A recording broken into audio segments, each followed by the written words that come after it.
Buongiorno a tutti e buongiorno a tutte, benvenute ad un nuovo incontro di Lattes Editori, oggi dedicato alla gentilezza digitale.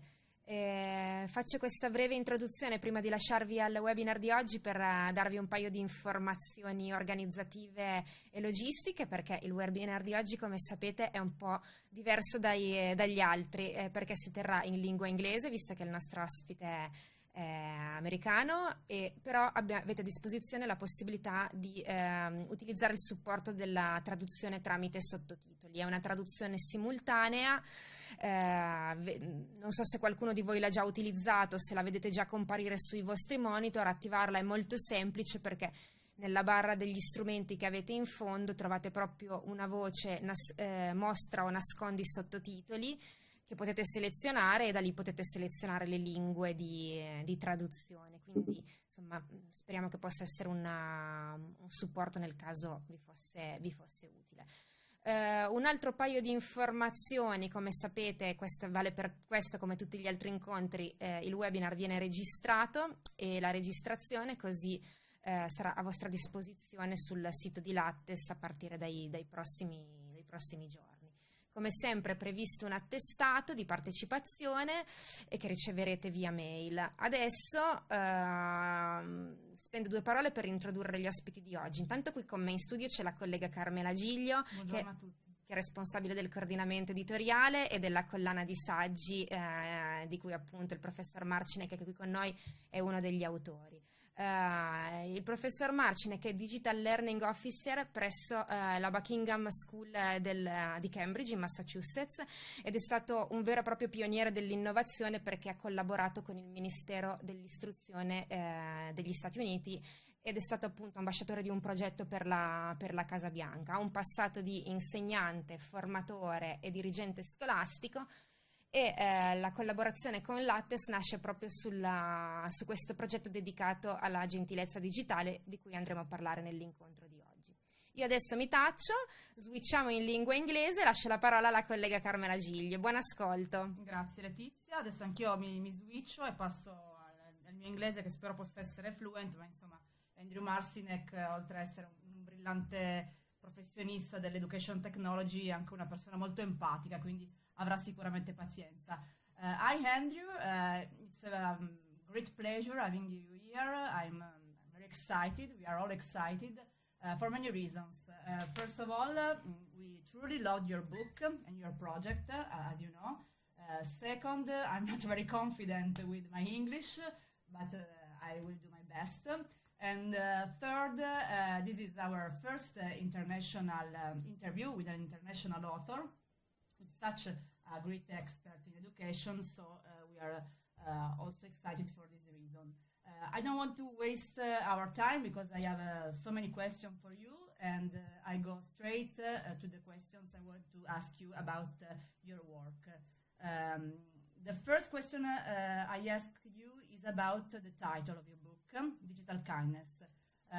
When the first time I saw the title, I was struck by it, because when I think about our digital lives, I think about rudeness, hate speech, violence, and reading the word kindness was quite a shock for me. Can you explain this concept better than me, and can you tell us why do you think we need more kindness in our digital lives? And when did it come in your mind for the first time? In which period of your life? Ciao. That's about the extent of my Italian right now. It's a pleasure to be with all of you today, and I've been really looking forward to this conversation. The word kindness is kind of derived from exactly what you said. I was engaged in social media, both teaching students how to use social media effectively, but also how to, I was also using it for my own professional networking. And then I started to see it kind of going in a direction that I didn't like. I initially started out sharing resources and teaching students how to amplify their voices using social media, whether it's through blogging or building a website to highlight their talents and skills. And then it just became this place where like you mentioned, it got really dark, and there was a point around the 2016 election, presidential election here in the United States, where I felt like that was amplified, and I just found myself also engaged in spaces where I was trying to, shout at people that, like, what are you doing? Why are you voting for that person or this and that?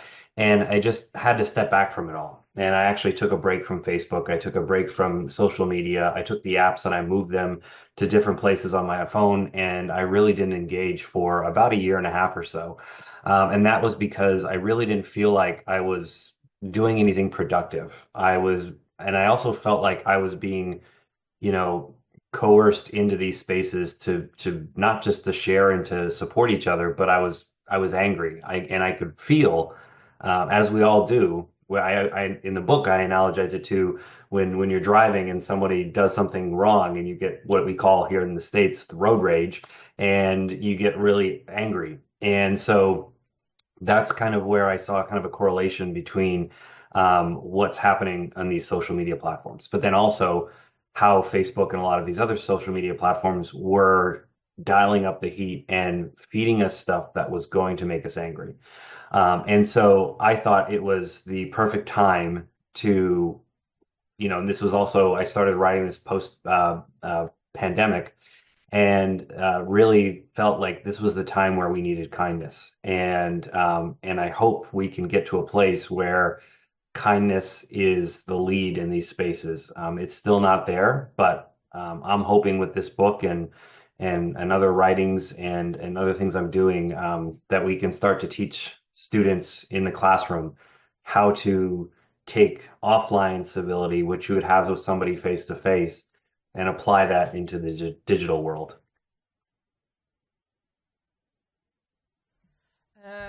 I'd like to ask you a question that maybe it will sound more a little bit dramatic and also rhetorical, because I'd like to ask you if the current situation is better or worse, speaking about our digital lives, but looking at our offline world, also in the United States, and especially in these days, I feel that the situation has become worse. What is your feeling about not only the current situation, the political situation, but also about the response of the online world, of the digital world? The social media in the United States are responding in a kind way or in a outrageous way? Yeah. That's a great question. And I like to answer that by kind of going back a little bit. To start, has it gotten better? No, I think it's gotten worse. And I say that because when you think about the core construct of social media, it allows us to do something that we've never been able to do in world history. We're all able to speak our mind freely, unchecked, at any time, any day, with anybody all over the world. That has great power. And there's no one, whether at these companies, where they thought that, hey, we're just going to connect people. Families can get together. You can share pictures of your loved ones, and you can connect when you're far away. And that was about the goal of it for about this much. And then they thought that then they just descended into where, we can make ad revenue on this. And then it was like, we need to lock these people in. We need to get people hooked into our ecosystems. And that's where it's gone up. And so I used to look and turn to social media for a lot of resources. I connected with educators, teachers around the world at one time, and it was great. And I still do. But there's just so much noise in these spaces. And our human brains were just kind of thrust into these errors. You think about where we were prior to, I always like to use 2007 when the Apple iPhone first came out. And that really, after that era, it really changed a lot. We were able to now access all these things in a device that we can carry around with us. But prior to that, we were texting and we were calling people to communicate. We were reading the news on a website. On our computers. usually stationary, not even a laptop for many. And then we just all of a sudden pivoted to this ability to communicate, like I said earlier, around the world and say anything we want unchecked. And I think one of the hardest things to do in this century, and for students specifically and for teachers, is to understand what is true and what is not. And to have that idea of digital literacy and information literacy, to see a news source and know that it's just a conspiracy theory, or it's not something that's real or validated by a source. And that's where I think a lot of what I try and talk about in these books is that we need to kind of step back from all of this because we've rushed into it. We've all been thrust into it, and it's really challenging when you're out there. I almost attribute it to when you go to the grocery store here in the United States and you're trying to eat a healthy lifestyle, and you have to really, really kind of focus in on all the labels because there's a lot of colors and bright lights and saying this is going to be organic or this is not, but you really have to kind of dig down and read the fine print in the labels to see that. And I feel like that's kind of where we are right now. If you go on Twitter or X, whatever it's called, right? It's called X now. But when you go on there and you just look for a few minutes, and it's just a really kind of dark place with the kind of discourse that's happening there. Okay, thank you. You spoke about ourselves as adults, as parents and teachers. A very interesting idea in your book is that in order to teach our children and our students, we have to first look at ourselves, so to make for us a digital detox and also be aware of what is true and what is false, as you just said. And you also give to your readers some practical suggestions. Can you share with us just one or two, maybe the more quick? Can you share with us when you wake up in the morning, because you also share your routine to make a detox for yourself? Yeah, and I think that's a great question. And so this all came about, it kind of goes back to the first question where I realized what I was doing. I had a moment of self-reflection, and I think that's where my strategies begin, but also where adults and students alike need to begin. They need to acknowledge that there's a problem, and I think that's what I did. I saw myself, I went back and read things that I wrote on my Facebook page, or I was, yelling about something, or I was angry, or I was trying to provoke somebody and post something to kind of trigger them. And I found myself using these tools for something that I didn't want to use them for, and that's not what they were intended for. But that was where I felt myself, I had to pull myself out of the matrix and step back from it all. So it's really starting kind of that looking in the mirror and acknowledging the problem, really saying, what am I doing? From there, it's that self-reflection. It's looking at your phone, and it's kind of having a one-on-one. I know, and it's an inanimate object. It's not real, even though it has voices that talk to us. It may seem real at times, and it may feel like a place that's familiar to us. But my biggest thing was really assessing how I used my phone on a day-to-day basis. And then the next thing it was communicating with those around me in my family and telling them like, hey, I'm not being rude, but I'm not going to be on social media for a little while. Or, hey, I'm not rude, but I'm not using my phone before bed or when I wake up. So if you send a text message, I may not get it until this time. And so it's really having those open and transparent conversations about how you're moving away from it or how you're detoxing from it, in order to do that.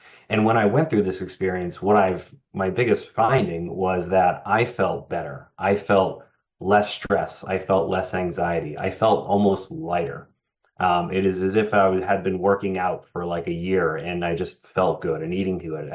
That was kind of the feeling I had, where I just felt less anxious around thinking about what was happening on my phone, because those first few weeks were challenging because I was wondering, what's happening on there? Because I still am a very connected person on these spaces.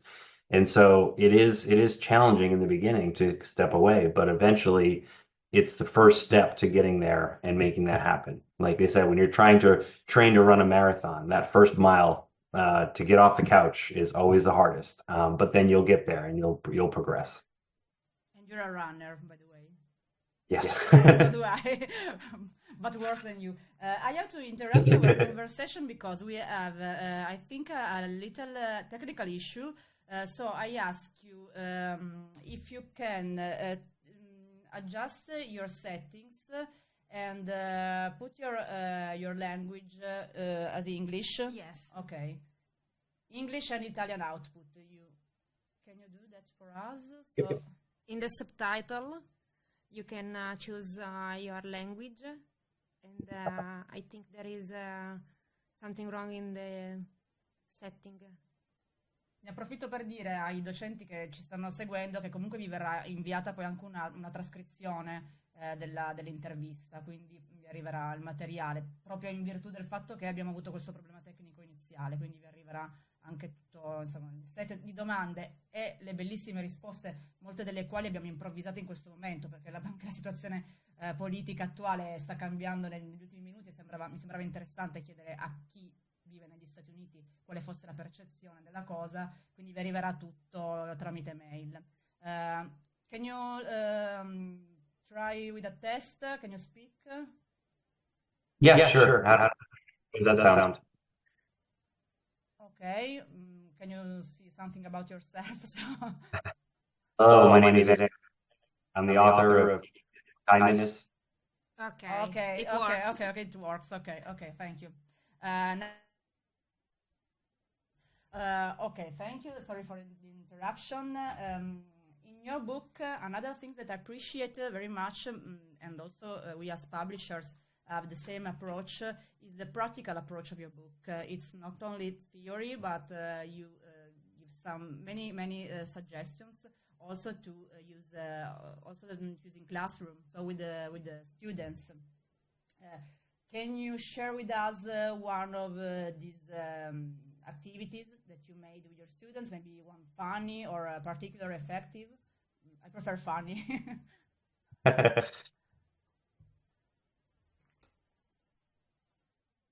Yeah, I actually have I have two. One that is effective, and then one is I think pretty funny. When I one of the things I love to do is find ways to teach online skills in an offline manner where you don't need any technology around. And I think that's where we miss a lot with students. We put them into these digital ecosystems in school fairly quickly without really any coaching or preparation on how to take a simple skill as writing or speaking or engaging in a group thread. They don't have those skills and they're not ready to, they don't have those transferable yet. And so we put them in these digital ecosystems. And one thing I used to do with my students, I taught English literature, and I would have all the students come in. I would have white easel paper out on the desks with a circle in the middle with a topic from last night's reading. So, for example, we're reading Hamlet, and we were talking about Hamlet's disposition last night in scene 3 or whatever. And so that would be in the circle in the middle. And the rules were students would walk around to each table. They would not be able to speak, and they could have conversations by writing a threaded conversation, much like you do online or in a learning management system, and they would have to keep the conversation going. Then they would rotate to the next topic, and then a group of students would come around to the next table, and they would continue that conversation. They would respond to those. And then at the end, you have this gallery walk where you can look and see at all the responses and how the thread of conversation evolved and how it went in different directions. You could respond to a question. And so it was just a really great way of having students understand how to engage in an online space in a completely offline manner. The second one, which is a little more funny, at least I think, is it came from a good friend of mine, John Spencer, who's also a great author and a good friend of mine. And he created this idea of a living Facebook project. So this is when Facebook really first kind of came about. And he took 30 days where he didn't spend any time on Facebook, but he tried to live out Facebook in real life. So he would walk up to somebody, for example, he'd go to Starbucks and he would just ask the barista, hey, would you like to be my friend? And, try to engage in that. He would, abruptly just kind of sit down next to somebody and say, hey, do you want to play Scrabble, or the equivalent of like words with friends? And so he would kind of engage himself in all these different in things that we did offline, online. And so I did that with my students for a week, where we were going to live out how we use social media. And at that time it was Facebook, but also Snapchat. And to really kind of get them in the mindset of like, would you do these things in real life, or are you just using that kind of safety mask of using social media to feel like you can say anything or do anything? And so it really got them in the habit of thinking, before they tweeted or before they posted something online. And this also went back into their, making sure that they understood when they posted something online, it was in ink and it was not quickly erasable. And so was also trying to make sure they had a really good digital footprint as they went forward in their lives, when they were going to be getting, accepted to college, and also, interviewing for a job one day, and knowing that potential employers can see a lot of this stuff. Yes, that's so true, and I'll try to do the same exercise for myself next time I take a coffee tomorrow morning, I guess. Yeah. And I'll tell you what will going on. Okay. You also write a newsletter and you host a podcast. So also with these two formats, you speak every day with many professionals, teachers, educators. What are the most common concerns you hear from teachers today? Yeah. I think the number one thing is that, and I'm going to speak broadly about our world when I say this, because it's not just an American thing or an Italian thing or a German thing. It's universal right now. It is that we have a serious attention deficit. We have little attention to give. For example, a Gallup poll recently found that adult Americans read fewer books in 2021 than any other year prior.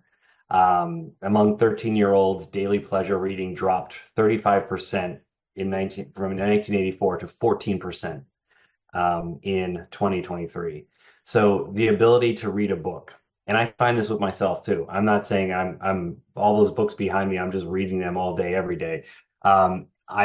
I feel like our ability to focus in on something, our ability to, even take a moment to realize what's going on in the news. And it's tough because there's so much coming at us at any given day. And if we spend a lot of time in these spaces, in social media, what they call doom scrolling, that kind of a term that came about during the pandemic, it's going to overwhelm us, and we're going to become so attuned and used to these small little bites of information that seeing a movie longer than a TikTok clip is a challenge for many of us. When's the last time you've watched a movie without your phone right next to you? When I sit down and watch a movie, or I'm watching a sports game, I try and focus in on that, and it's challenging.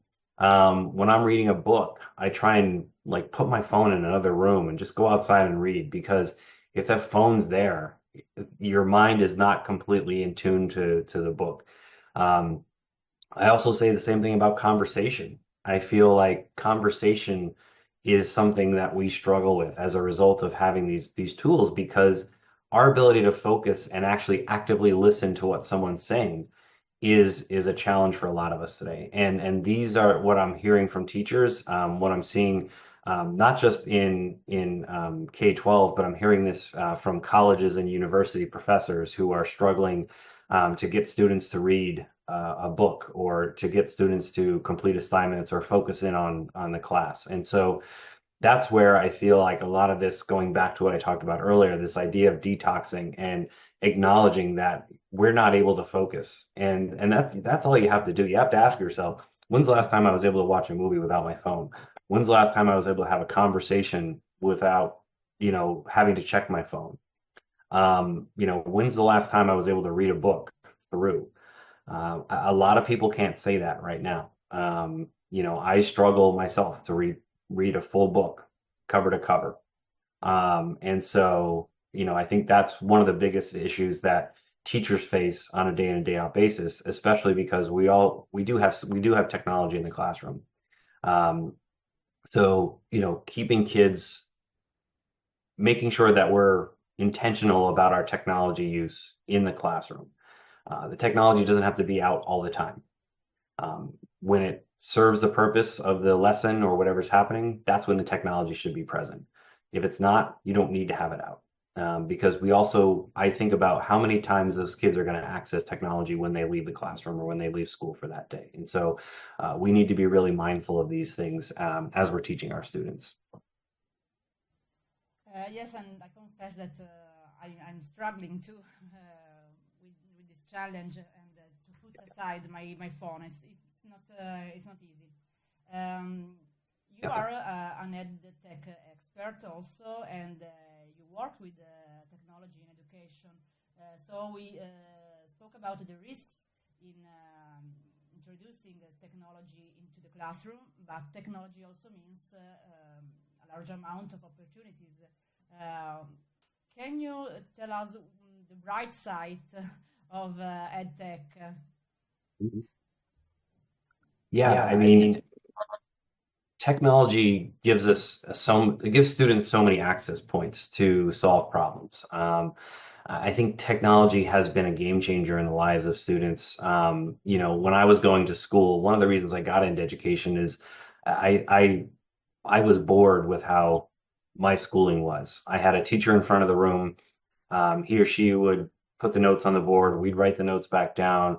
We'd memorize the notes, and then we'd take a test on the notes, and that was learning. And for me, I was like, this is awful. I don't like this. This isn't how I like to learn. I like to do things. I like to have my hands on things. I like to tinker. And so that's kind of where I got into, technology. I started playing with computers, pulling them apart, all this stuff. And so I think kind of taking those concepts of technology and realizing that, not every kid is going to be able to, technology has given us a way to allow students to open their voice in a multitude of directions, and also showcase their learning in a variety of directions. This idea of all students learning the same way is something we shouldn't even be thinking about in 2025. I actually just spoke on my podcast, neurodiversity expert Jane Singleton yesterday, and she was talking about the amount of clicks it takes for students to do something in a classroom, and that we should really kind of think about it from a minimalist approach and getting to the point of what students need to do with that technology while they're doing it. And I think it's important to also, I think the opportunities for technology is that, yes, a student could, put together a short video or present the themes of Hamlet through a TikTok or a short YouTube video. And so that's where I think technology can really broaden the scope of what students can do skill-wise, talent-wise, both how they take in information, but also how they present their understanding and learning through the technology. Okay, also, so the suggestion is to choose one technology and for one matter, for one need you have, not to put all the technology into the same hour, because sometimes the approach is okay. I know this AI tool, but also the PowerPoint and the video and the YouTube channel and the podcast, while you are just spreading the attention in so many different ways, and you lose maybe your student in this way. Right. Yeah, I mean, minimize multitasking. I've always said that kind of, and this is something that, again, I talked with Jane about yesterday, is that, we should think about when students come into something new, or think about it from your own lens. When you're a new employee somewhere and you have to learn all the different systems, or how to log a day off, or how to use the calendar in this particular way, or all these different things. And our students are encountering this every new school year, or if they change a school, or if they're moving from middle school to high school, during those big transition times in academics. And so I think we just need to be mindful of the amount of clicks our students are making, but also trying to minimize multitasking. That's another thing that really kind of dilutes our ability to be really at our peak productive.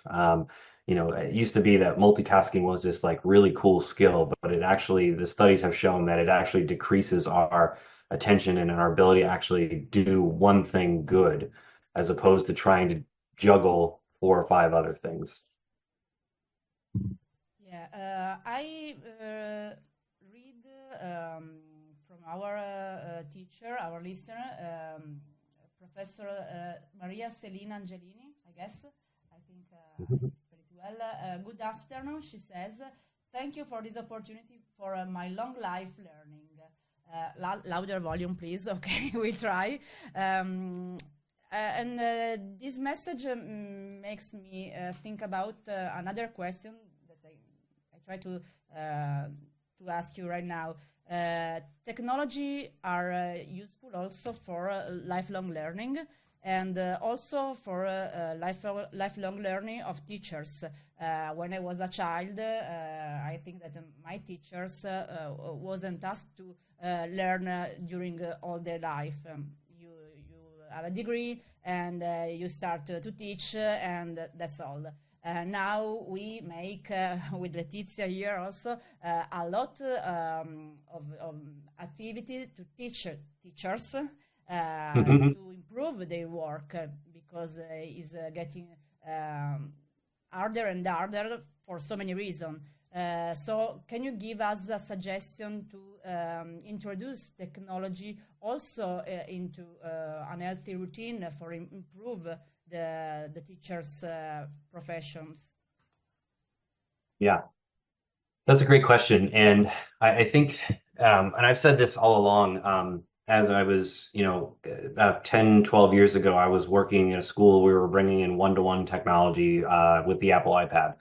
And, my message then is exactly what my message is now. And that is, you don't have to, the device doesn't need to be the star of the show.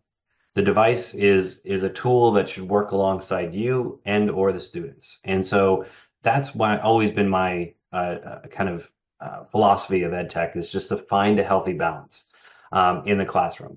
Find one thing that works really well. That could be, using shared folders on Google Docs. It sounds so simple, but it's not about using. We're not giving out awards for using all the things. We want our students to excel, and we want them to understand. We don't want to overwhelm them as well. I mean, students have enough pressure and on them as it is now in this day and age. And so we want to make sure that students have a clear path to building skills, and also, asking the right questions and getting to their learning as well. So for teachers, I would say, just find one thing, and also, it's good to have somebody to work alongside with you.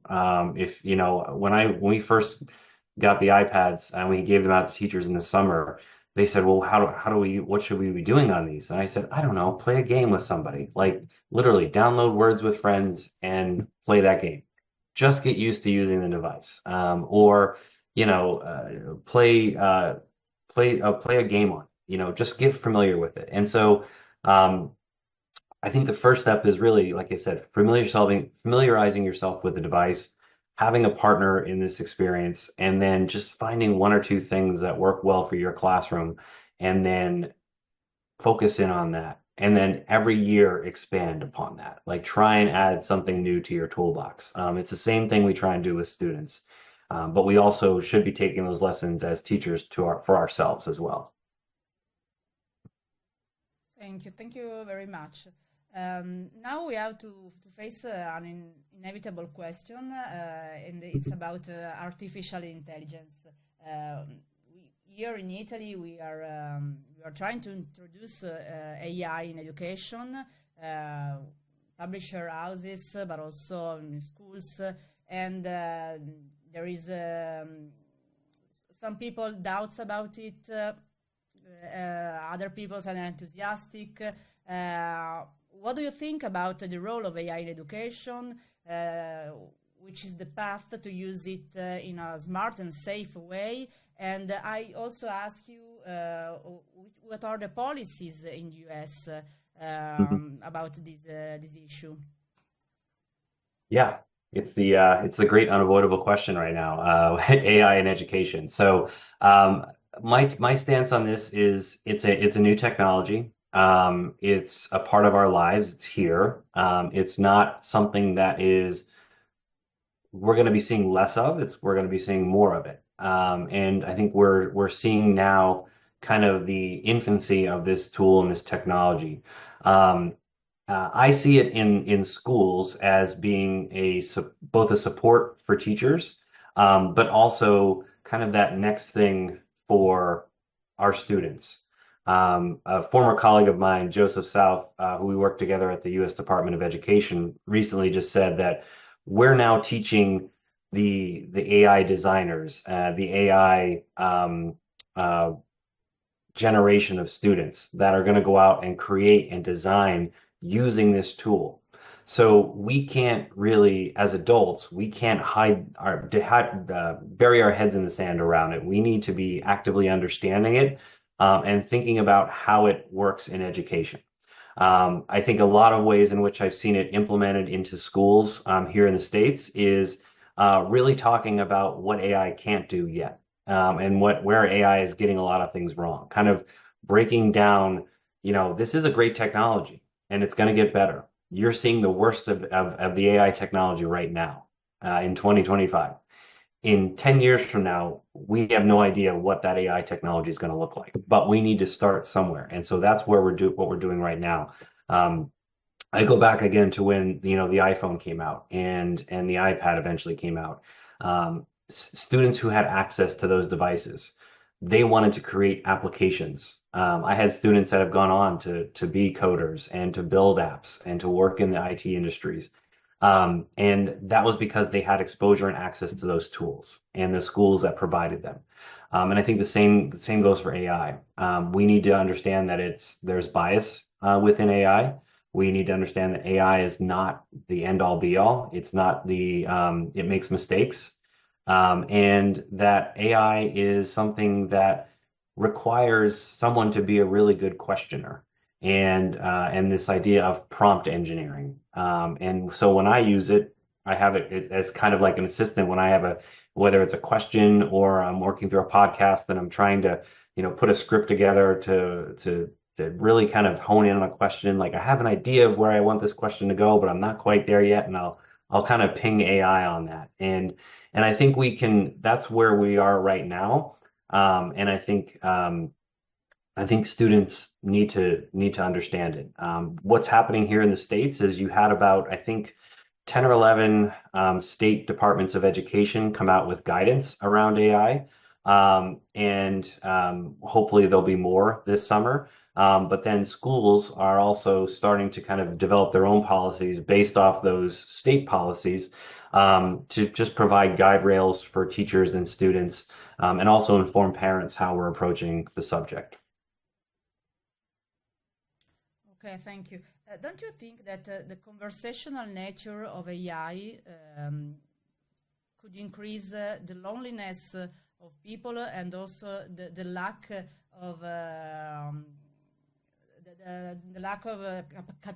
capability of having a conversation with a human being? Because I also use AI the way you described. I have this idea, I cannot translate my idea into a correct word. So can you suggest me a better way? Like an assistant, but also like a friend. Sometimes I'm an adult and I have a memory of the life before AI. But my son, for example, doesn't have the same memory of a life before the AI. What do you think about that? Ooh, yeah, it's a lot.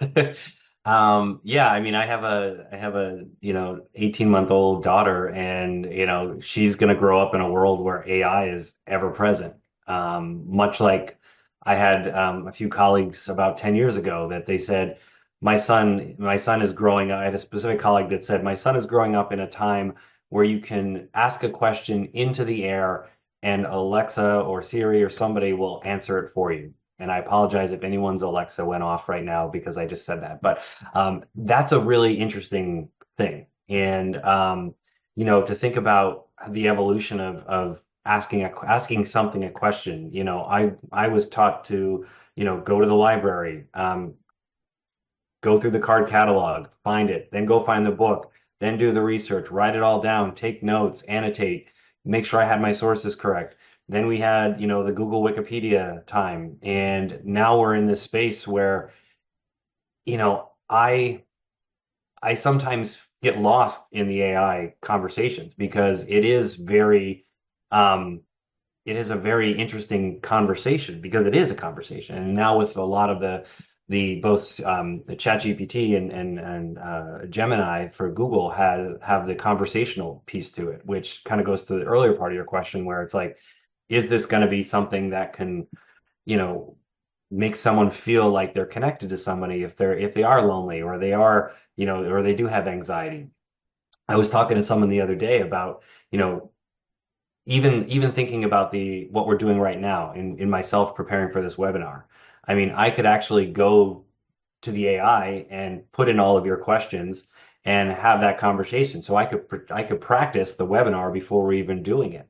I didn't do that. I just kind of thought about it now. That would have been a good idea. But like that's things we can do. But then you think about how you can even take that further and like maybe teachers are struggling with a certain student and it could ask the AI to help, for ideas on how they could support that student. And so that's where I think AI is going to get better for teachers. I mean, thinking about how every teacher can have an assistant that can help support them with a classroom of 30 students, which is a lot. And so I think it's only going to get better. We're seeing the kind of the worst part of that technology now, and I'm very excited to see where it all goes. But I think schools need to be having those conversations now, and they need to, whether they have a internal committee of folks who want to poke some holes in it. And again, just like I said with EdTech, it doesn't need to dominate the whole conversation. It just needs to be part of the conversation. The key is the awareness. Yes. Yeah. Speaking about again of your country, have you had the chance to look at other education system in other countries like I don't know, Italy or maybe Canada or Australia? Have you noticed, speaking in general, not only about technology, but I have the chance to interview you, so Yeah. I'm asking you this question.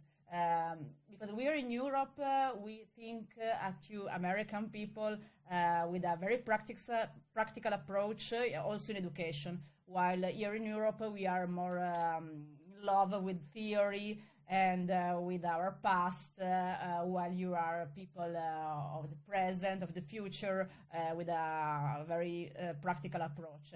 Is that only my feeling, or also in schools you can find these differences? Yeah, I mean, I actually, both from one-to-one computing and I think AI, I've actually taken and learned a lot from Australia. Australia has been doing really great work. I followed some Australian educators. I have a good friend of mine who lives in Australia and is sometimes he's saying and doing things that I feel like, wow, we're behind here in the States, like as far as where he's going. But I think here in this, I always feel in education nothing moves really fast because you really always want to kind of bring consensus and we always want to make sure we're doing the right things for our students. So this is going to be, again, to use another running analogy, this is going to be a marathon when we talk about AI and implementation into schools. This isn't a sprint to see who can do it first. It's first, I think, like you mentioned there at the end of the last question, awareness of it and realizing that it exists and it's part of our students' lives, no matter where they are.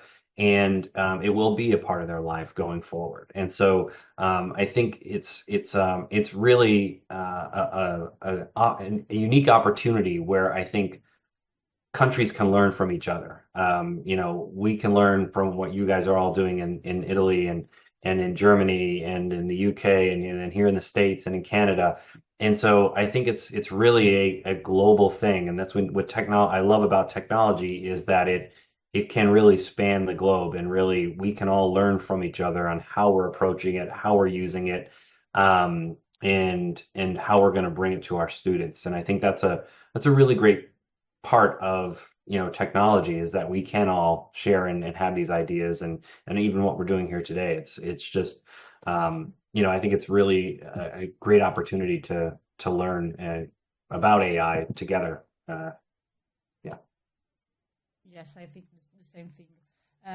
I have one last question, and then I leave space to our teachers.